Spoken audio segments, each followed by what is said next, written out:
Para entender a Max Weber hay que recordar que él, desde su óptica positivista, es un crítico de Karl Marx. Recordemos que para Marx la relación entre lo económico, lo político y lo ideológico era una relación de causa-efecto donde lo fundamental era lo económico, es decir, la estructura, las relaciones y los modos de producción, sobre la cual se edificaba la superestructura, es decir, la política vendría a ser un reflejo de las relaciones económicas. Y a la vez conceptualizó la ideología como conjunto de ideas, de vivencias, desde la cual se justificaba un status quo. O sea, la ideología en Marx tiene una connotación negativa porque se trata de una concepción, de un conjunto de ideas que buscan justificar las relaciones de dominación existentes. En Weber, en la crítica a Marx, dice que el ánimo de lucro existió siempre. Uno de los libros fundamentales de Weber es La ética protestante, el espíritu del capitalismo, donde trata de pergeñar la idea de que la religión, las concepciones religiosas, en particular del puritanismo y más precisamente del calvinismo, llevan a producir determinadas conductas sociales. Es decir, desde lo ideológico, la religión, se solventa una determinada forma de actuar en la vida.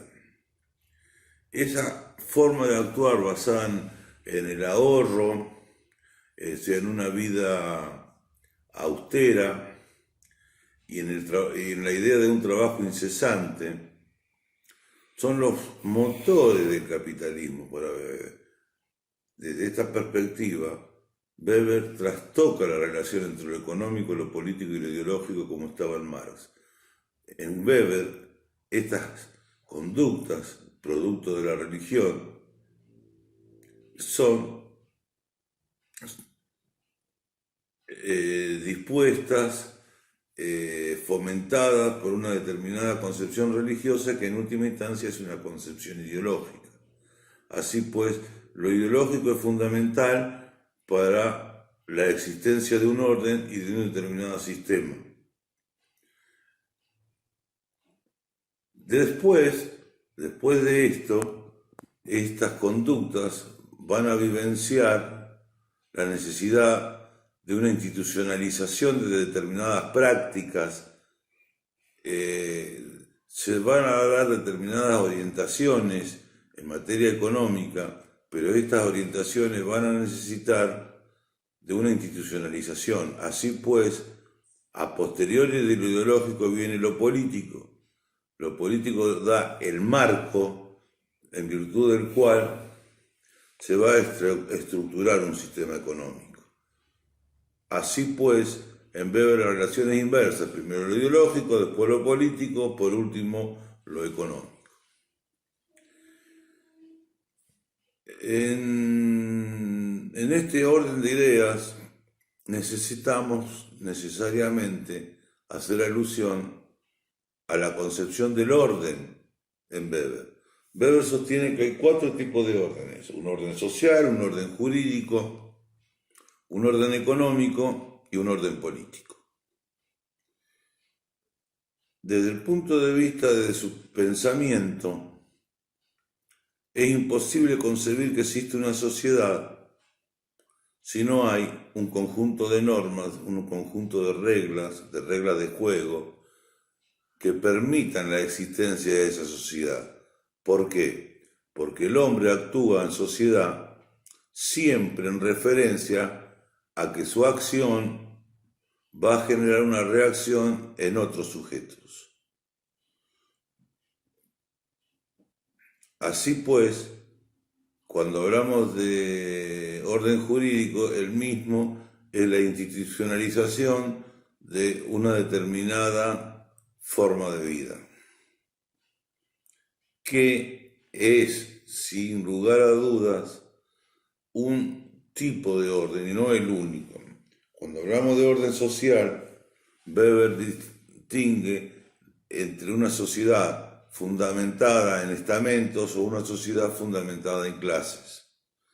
Cuando son periodos de alta movilidad social, la situación de clase sale a luz, pero en periodos de tranquilidad o de conservadurismo, priman los estamentos, cuya característica es la posibilidad de tener determinadas prerrogativas o privilegios, como por ejemplo el uso de las armas en la Edad Media por parte de los señores feudales, y a la vez este orden estamental tiene, por ejemplo, todo un conjunto de normas alrededor de lo que era propiedad de la tierra, por la razón de que no hay separación entre los elementos materiales de la dominación, como en el caso de la Edad Media la propiedad de la tierra era un elemento fundamental para dominar, y el cargo que ocupa el ente político. ¿Qué quiero decir con esto? En la Edad Media, en el sistema feudal,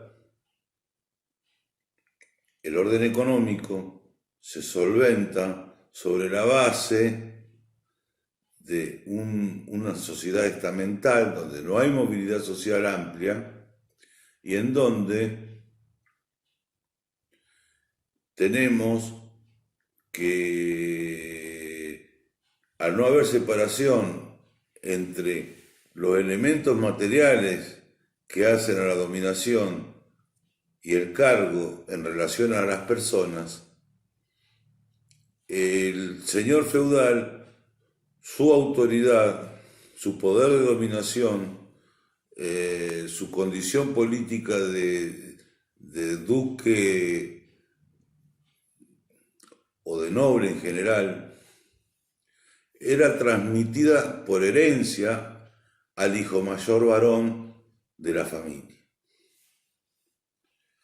Por el otro lado, también tenemos que desde el punto de vista económico, quien trabaja, por ejemplo, un artesano, es propietario de los elementos con los cuales trabaja. Esto se rompe con el capitalismo. O sea, Weber va a sostener y va a dar primacía a la cuestión formal y no habla de una separación de los patrimonios. Separación de los patrimonios desde el punto de vista político, en el sentido que con el capitalismo, con el Estado moderno, no hay apropiación, o sea, no hay apropiación del cargo, lo cual quiere decir que el cargo no es propiedad del político, sino que al cargo se llega por elección. Y los elementos materiales de la dominación, por ejemplo, la percepción de tributos, no va a ser una propiedad personal del funcionario político, sino que esa capacidad de percibir impuestos, esa facultad de percibir impuestos, va a ser algo asignado al cargo, o sea, al Estado. Esta separación de patrimonios se consolida desde el punto de vista económico con la formación de las sociedades anónimas y de otro tipo de sociedades que hacen una separación de los patrimonios entre el patrimonio personal del capitalista y el patrimonio de la empresa. Estos son elementos centrales más Weber para el desarrollo capitalista. Lo que no dice Weber ni lo que dice Marx, que el gran impulso que permite el capitalismo es el oro americano, el oro y las materias preciosas que se traen de América, que van a generar un gran desarrollo en función de querer tener ese oro por parte de los estados y por parte de los distintos agentes políticos y económicos. Siguiendo con la posición de Weber en relación a la ética protestante del espíritu del capitalismo, la nota característica, como ya dije, es ahorro porque hay que realizar una vida austera, y el trabajo como un fin en sí mismo, como trabajo incesante, sinónimo de virtud. ¿Quién es virtuoso para el puritanismo? Es aquel que agrada a Dios a través de su trabajo y a la vez la ganancia obtenida por ese trabajo no las derrocha, no la utiliza para una vida licenciosa, sino que la ofrenda a la comunidad en cuestiones que sean útiles para la misma. Esta es la concepción de Weber. En el fundamento conceptual de Weber tenemos que cómo actúan los hombres. Ya dijimos, por un lado, se orientan en función de normas, en reglas de juego que están aceptadas por la comunidad. Y esto nos lleva al problema de la legitimidad. La legitimidad como aceptación interna por parte de los súbditos del mandato del gobernante. Para Weber, la legitimidad en última instancia reposa en una creencia en la ley, creencia en la santidad de la costumbre o tradición, creencia en el carisma del jefe. Estas cuestiones, santidad de la tradición, ley y carisma, son lo que él denomina principios de legitimidad o motivos de sumisión al mandato. Y por otro lado, recordemos que así como que una sociedad para existir tiene que haber un orden legítimo, a la vez, tenemos que recordar que ese orden es de 4 tipos, no solamente un orden jurídico. Desde otra perspectiva, Weber en ese libro, La ética protestante del espíritu del capitalismo, se pregunta qué es lo específico de Occidente. Y según él, lo específico de Occidente es la organización racional del trabajo. Para esta organización racional del trabajo se tienen que haber desarrollado determinadas concepciones científicas. Por ejemplo, la contabilidad racional, por un lado, y por el otro lado, lo que ya dije, la separación de los patrimonios entre el patrimonio del capitalista y el patrimonio de la empresa, pero a la vez significa una expropiación de los elementos de trabajo del artesano. Así el artesano se transforma en obrero, en empleado del capitalista. Porque ya las herramientas de trabajo no van a ser de su propiedad. Todo esto lleva a lo que es la parte central o neurálgica de la concepción de Weber, que es el concepto de acción social. Recordemos que Weber, el libro fundamental de él, el libro más trascendente, es Economía y Sociedad. La cuestión de desarrollo histórico y conceptual es el primer punto que desarrolla Weber, es decir, la segunda parte del libro es lo que desarrolla primero. Luego, a posteriori, va a desarrollar la primera parte, que es la cuestión conceptual, en donde se subsume todo su pensamiento en el concepto de acción social. ¿Qué acción social? La acción social es acción dotada con sentido, sentido que le da a la gente, o sea, el agente social, que somos todos nosotros.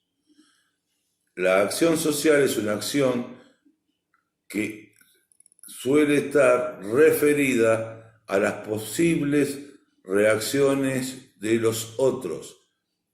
En otros términos, uno actúa en sociedad basándose en probabilidades y expectativas. Hay una motivación de la conducta. Esa motivación de la conducta recala en distintos tipos de intereses que pueden ser idealistas o intereses personales. Pero lo central no es solo la motivación, sino esa concepción de la legitimidad. La legitimidad es un concepto muy difícil de entrar a su conceptualización, porque por la sencilla razón de que legítimo es aquel que obra conforme derecho. Es decir, legítimo es aquel actuar que está basado en un orden que lo faculta a realizar determinados actos. Un ejemplo burdo y solo a los efectos didácticos podemos decir, para entender la idea con la que estamos trabajando. Una demanda defectuosa que es rechazada por la excepción de defecto del modo de proponer la demanda, no es legítima. Porque el orden jurídico no faculta a una persona a interponer ante la justicia una demanda defectuosa. Eso es una idea, no necesariamente entrar a la discusión desde el punto de vista del derecho procesal, sino desde el punto de vista de un approach a esa noción de legitimidad que se basa en la facultad que otorga el orden para la realización de un determinado acto por parte de la gente.